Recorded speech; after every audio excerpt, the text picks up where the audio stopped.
evening, everyone. Thank you all for being present for our presentation. So I'm going to start off by introducing myself. My name is Mallory Branch. I prefer she, her, and hers pronouns. Good evening, everybody. My name is Celia Tavares, and I also prefer she, her, hers pronouns. Hello, my name is Adiana Kaplan. I also prefer she, her pronouns. Good evening, everyone. My name is Becky Duarte, and my pronouns are she, her, and hers. Hi, everyone. My name is Taylor Zavala, and my pronouns are they, them, and theirs. Thank you, Taylor. So let's jump right in. So today we'll be speaking about restorative justice in schools for our presentation. Restorative justice is respect for all, even those who are different from us, and even those who seem to be our enemies. If we pursue justice as respect, we will do justice restoratively. Well said by Howard Sir. So a little bit about our flow today. You'll get a brief introduction about restorative justice, some historical background, then moving on to policy and data, evidence-based practices, practical application, and resources. Take a moment and reflect either to yourself or to your partner that's sitting next to you. And I want you to think about a time where you harmed someone and it was left unresolved. Or better yet, think about a time where someone harmed you and it was left unresolved. How could restorative justice have helped you in either of those situations? Restorative justice. Restorative justice originated in the 1970s as a mediation between victims and offenders.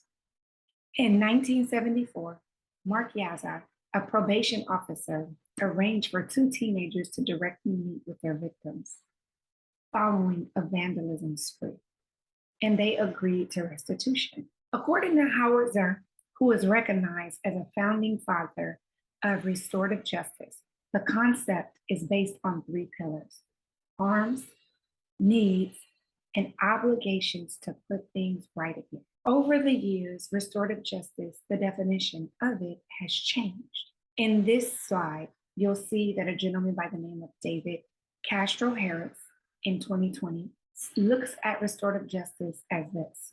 Restorative justice is a philosophy, a set of practices rooted in indigenous teachings that emphasize human interconnection by repairing relationships when harm occurs while proactively building and maintaining relationships to prevent future harm. With that said, I'll pass it on to Celia. Thank you. I will be talking a little bit about the historical context for restorative justice.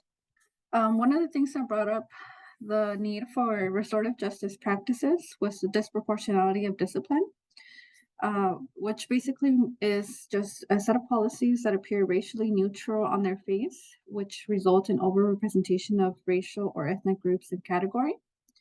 There was a speech made by the Secretary of Education, Arne Duncan, in March of 2010 that highlighted racial disparities in school suspensions and expulsions and called for a more rigorous civil rights enforcement and education.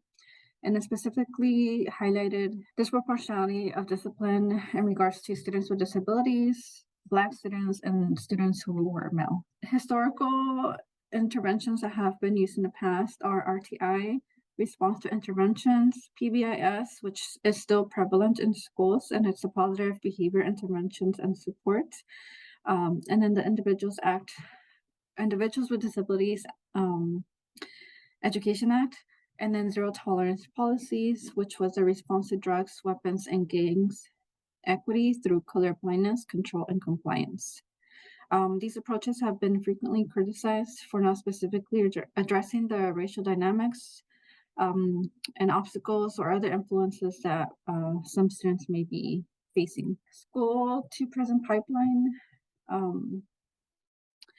policies, it was pretty much an educational trend that provided to be particularly problematic involving school discipline. It highlighted the enactment of laws mandating referrals of children to law enforcement authorities, increased the presence of police in schools, and due to this policy or intervention, minorities were heavily overrepresented, and it mirrored the treatment of youth in the criminal justice system.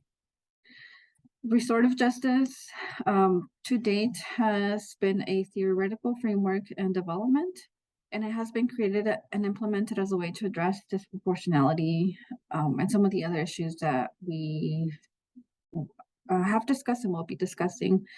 A consistent foundation for restorative justice is necessary as educators continue to search for approaches to building healthy communities.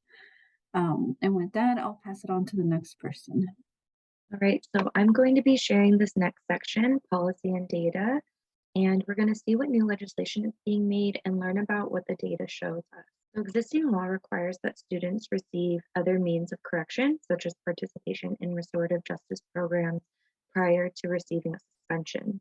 And AB 2598 requires that State Department of Education develop evidence-based practices for restorative justice practice implementation on a school campus, and requires that the department take specific actions in developing these best practices. So, right, they're bringing together community involvement from multiple parties, such as school-based restorative justice practitioners, educators from public schools serving kindergarten and grades 1 through 12 inclusive, pupils from public schools serving kindergarten and grades 1 through 12 inclusive, community stakeholders, nonprofit and public entities, and for the purposes of this section, local educational agencies, which means a school district, county office of education, or a charter school. So now we're going to move on to the data and what we have found. And the data has shown that suspension rates for students of color are higher than for white students, even in schools that utilize alternatives to suspension like restorative practices. Payne and Walsh in 2013 also found that restorative practices were less likely to be systematically implemented at schools that were serving predominantly Black and Latinx students, meaning that there were more punitive practices that were being upheld. And Vincent and Tobin in 2011 found that although the presence of school-wide positive behavioral supports was associated with decreased exclusions in both elementary and secondary schools, it was actually the white students who benefited most from this decrease, whereas Black students remained overrepresented in exclusions, showing that even though there is restorative justice practices being included within schools and districts, there's still a huge inequity being faced by our Black and Latinx. And here we're going to talk about how to make restorative justice effective, and this is based on what the data shows. So states that schools and districts should recognize that restorative justice is not simply a set of behavior modification techniques or a way to reduce conflict. It's actually a whole philosophy that would need to be adopted not just in schools, but at all levels of the educational system. So that means they need to be sites for teachers, administrators, and staff to surface and confront their biases.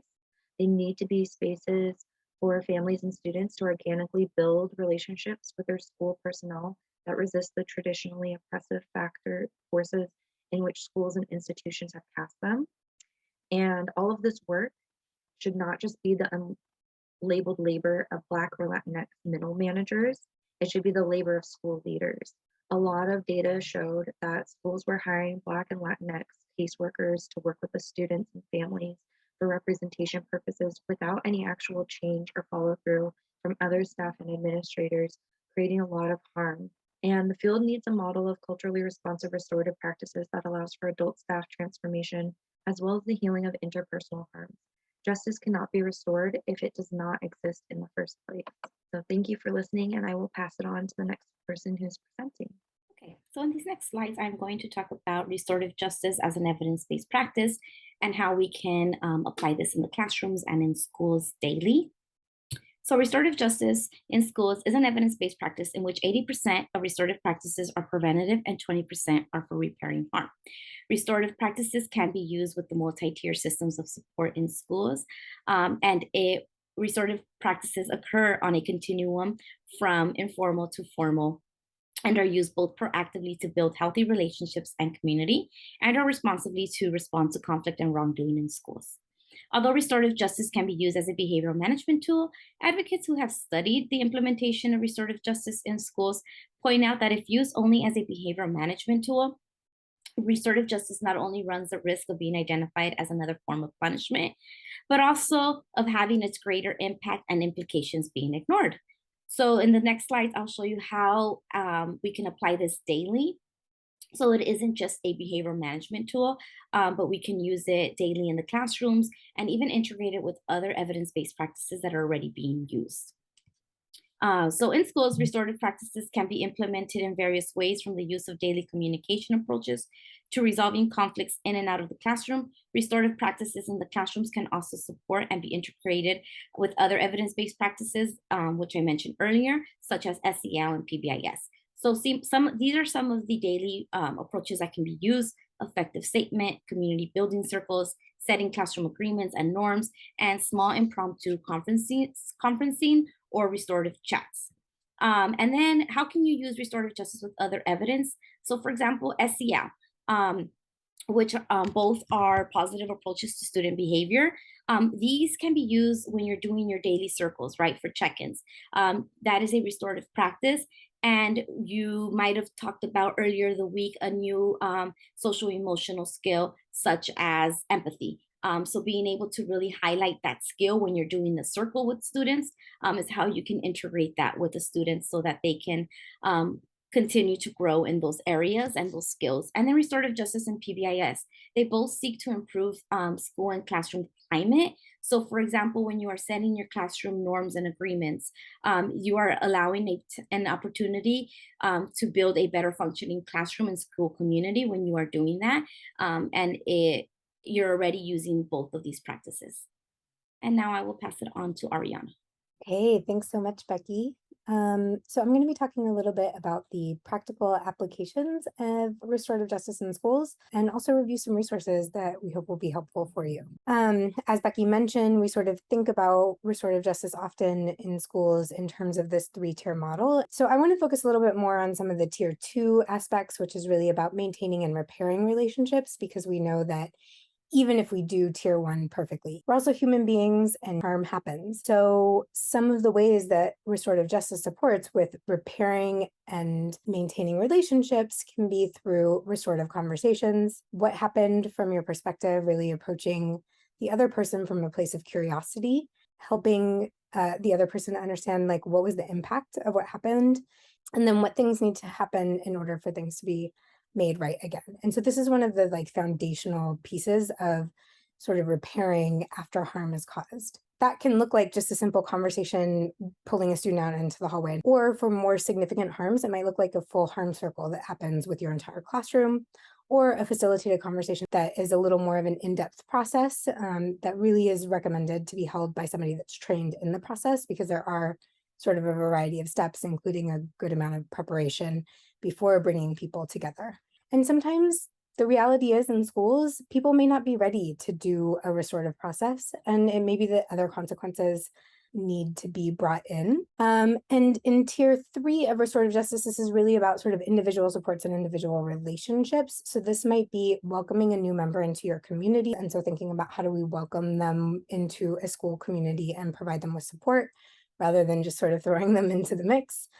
And also returning members of the community. So welcoming students back from suspension or maybe expulsion, or maybe incarceration, right? And all of those can be really difficult transitions for students. So how do we create space for them to be welcomed back into our community in a supportive way? And it may also look like connecting to individualized supports that students may need, whether that's mental health support or learning supports. And so here's some resources that I think are really helpful. All of the little books in restorative justice are hugely helpful. And Circle Forward is a great book that both provides sort of a more in-depth explanation of restorative justice and sort of the history and the practices that are involved, and also has a ton of like circle agendas about powerful topics. And then the OUSD RJ implementation guide is actually a great resource for if your school's maybe starting to integrate restorative practices, how to think about doing this on a whole school level, and what are all the different elements that might be needed for that. There's a ton of information about restorative justice in schools out there. Here's some of the articles that we drew from if you are interested in learning more about it. And finally, we want to say thank you so much. And here's our contact information if you have any additional questions.